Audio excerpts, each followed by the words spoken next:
हिम्मतुल्लाह खान आपके विधायक आ गए ये कहते हुए कि अगर आपको हटाना है अतिक्रमण तो मुझे बताइए, मैं हटाऊंगा। कुल मिलाकर आप इस पूरे मामले को कैसे देखते हैं?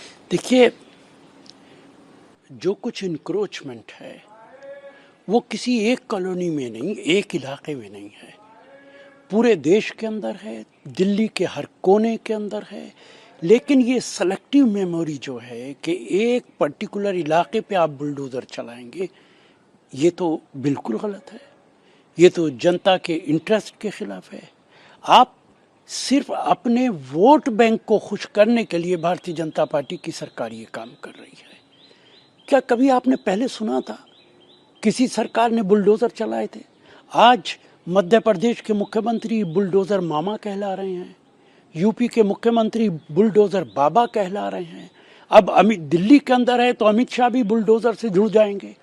ये दुर्भाग्यपूर्ण है, जनता के इंटरेस्ट के खिलाफ है। और अगर कोई गैर कानूनी काम हो रहा है तो प्रॉपर नोटिस दीजिए, सबको नोटिस दीजिए। अगर दो घर इंक्रोच्ड हैं तो दोनों को नोटिस दीजिए। ये संभव नहीं है कि एक का घर गिरा दें और एक का बाकी रखें। जो बात सर आप कह रहे हैं इस पर जो साउथ एमसीडी के सेंट्रल जोन के जो चेयरमैन हैं उनका कहना है कि 15 दिन का रोड मैप बना हुआ है, कल कोई दूसरा इलाका हो सकता है, किसी खास जगह को चिन्हित कर ऐसा नहीं किया जा रहा है। क्या सिर्फ साउथ एमसीडी के अंदर इंक्रोचमेंट है? दूसरी एमसीडी क्यों खामोश बैठी है? वहां जो इंक्रोचमेंट है वो एमसीडी क्यों नहीं कार्रवाई कर रही है? इसी से पता चलता है कि आपकी सेलेक्टिव मेमोरी है, आपके सेलेक्टिव डिसीजंस हैं। वरना जहां दूसरी एमसीडी काम कर रही, बाकी दो एमसीडी, वहां पे भी बुलडोजर चलाइए और पूरे देश के अंदर चलाइए। क्या राष्ट्रपति भवन का कोई आपके पास कागजात मौजूद हैं कि वो कानून के मुताबिक बना है? लाल किले के मौजूद हैं आपके पास ताजमहल के मौजूद हैं। बुलडोजर चलाइए। क्या आप ये कह रहे हैं कि वो भी उसमें भी इंक्रोचमेंट है, अवैध निर्माण है? इंक्रोचमेंट है, लाल किले में इंक्रोचमेंट है। इन सब पे बुलडोजर चलना चाहिए। अगर यही कानून है तो कानून सबके लिए बराबर होना चाहिए। एक बात आरजेडी नेता तेजस्वी यादव ने कही है कि देश में चर्चा बुलडोजर और लाउड स्पीकर पर की जा रही है, ये मुद्दा नहीं है। एक एजेंसी की रिपोर्ट के हवाले से वो कहते हैं कि दिल्ली में लगभग 80 से 90% अवैध निर्माण है। क्या पूरी दिल्ली पर बुलडोजर चलाया जाएगा या मुख्य मुद्दे से ध्यान हटाने की? वो वही बात कह रहे हैं जो मैं कह रहा हूं कि दिल्ली के अंदर 80% इंक्रोचमेंट है, सब पे चला दीजिए बुलडोजर। और क्या देश का यही मुद्दा है कि बुलडोजर, हिजाब, लव जिहाद? क्या महंगाई कोई मुद्दा नहीं है? बेरोजगारी कोई मुद्दा नहीं है? क्या घर की गैस, कुकिंग गैस कोई मुद्दा नहीं है जिसकी कीमतें बढ़ती चली जा रही हैं? चूंकि जनता के इन मुद्दों से तवज्जो हटाना चाहती है सरकार, इसलिए इस तरीके के काम करती है। एक सवाल सर और है इस मुतालिक गोवा के मुख्यमंत्री ने कहा है कि गोवा का जो ये समान नागरिक संहिता कानून है ये मॉडल हो सकता है दूसरे राज्य को लागू करने को लेकर। यूनिफॉर्म सिविल कोड का मुद्दा भी इसी तरीके का मुद्दा है। डायरेक्टिव प्रिंसिपल्स के अंदर अकेला आर्टिकल 44 नहीं है, 15 आर्टिकल्स हैं।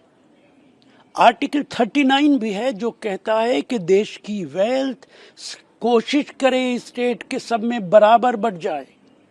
आपको मालूम है कि देश की टोटल वेल्थ का 70-75% देश के अंदर सिर्फ 1% लोगों के पास है। सरकार कोशिश कर रही है कि इस वेल्थ का डिस्ट्रीब्यूशन हो। और अगर एक ही कानून बनाना है तो uniform civil code union list में नहीं है, स्टेट लिस्ट के अंदर है।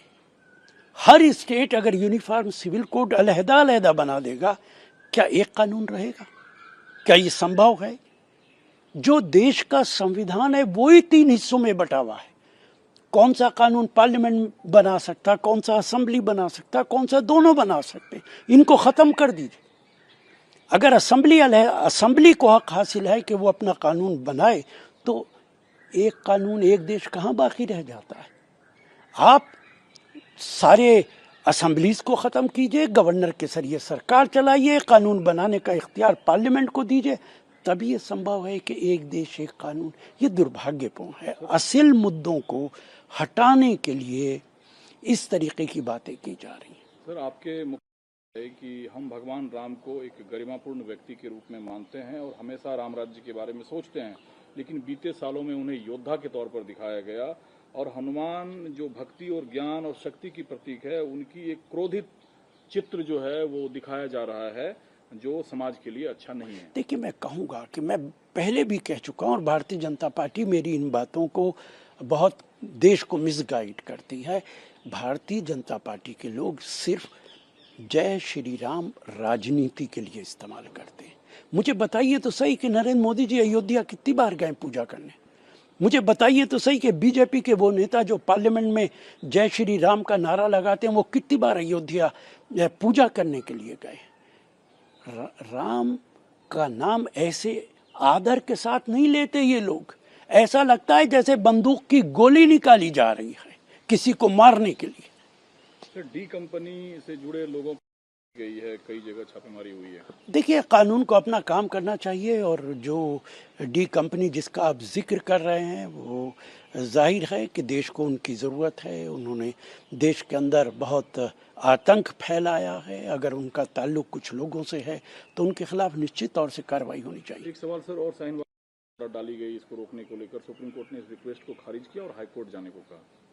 देखिए, सुप्रीम कोर्ट का मैं बड़ा आदर करता हूँ, लेकिन सुप्रीम कोर्ट की ऐसी बहुत सारी मिसालें हैं कि ऐसे एंकर्स जो भारतीय जनता पार्टी को हमेशा सपोर्ट करते हैं, सुप्रीम कोर्ट ने डायरेक्ट उनको ज़मानत दी है। तो ऐसा नहीं है कि सुप्रीम कोर्ट को इख्तियार नहीं है कि वो डायरेक्ट कोई पटिशन, कोई रिट सुन सकती है। सुप्रीम कोर्ट को पूरा इख्तियार है, लेकिन हम उसका सम्मान करते हैं। अगर हाई कोर्ट के लिए कहा है तो हाई कोर्ट जाना चाहिए। दूसरा सवाल सर ये है कि महाराष्ट्र प्रमुख प्रमोद मुतालिक ने कहा है कि कर्नाटका में 1000 से अधिक मंदिरों में हनुमान चालीसा सुबह के टाइम पढ़ा जाएगा, जब अजान लाउड स्पीकर के जरिए अदा की जाएगी। देखिए, मैं बड़े अदब से पूछना चाहता हूँ, वो लोग जो हनुमान चालीसवा पढ़ रहे हैं, वो जिद के लिए पढ़ रहे हैं, अजान के मुकाबले पे पढ़ रहे हैं, या हनुमान चालीसवा की इज्जत करते हैं? आप तो हनुमान चालीसवे की बेइज्जती कर रहे हैं, अपने ही धर्म की बेइज्जती आप कर रहे हैं। अजान के मुकाबले पे आप खड़े होकर हनुमान चालीसवा पढ़ेंगे। हनुमान चालीसवा आदर के लिए है, पूजा के लिए है, इज्जत के लिए है। इसलिए नहीं है कि अगर कहीं गुरुद्वारे के अंदर पूजा हो रही है तो उसके सामने जाके खड़े हो जाओ, मस्जिद में अजान हो रही है तो सामने हनुमान चालीसवा पढ़ो।